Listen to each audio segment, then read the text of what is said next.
आज ठरवलेलं स्वयंपाक झाला की पहिला फ्रीज साफ करून घ्यायचा आणि मगच राहिलेली कामं करायची आहेत. ती आता फ्रीज आपण महिन्या 2 महिन्यातून तर त्याला डीप क्लीन करावं लागते, नाहीतर त्यावरती तसंच डाग साठत जातात. तर हे मधलं बटन प्रेस केलं म्हणजे आयस आहे जमा झालेला तो पण मेल्ट होऊन जातो. मग आत ते पण आपल्याला साफ करता येतं. तर कोलींना मी अगोदर पुसून घेतलं आणि नंतर तर नॉर्मल कपड्यानं पूर्ण सगळं ओला कपडा करून स्वच्छ असा फ्रीज करून घेतला.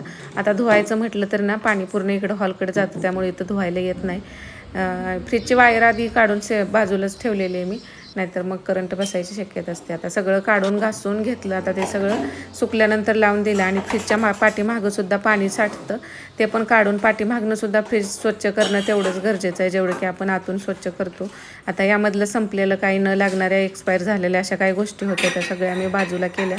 फ्रीजवरती पण काय असतं ते पण सगळं साफ करून छान असा आज फ्रीज सेट झालेला होता. आणि आज योगा डे असल्यामुळं मुलं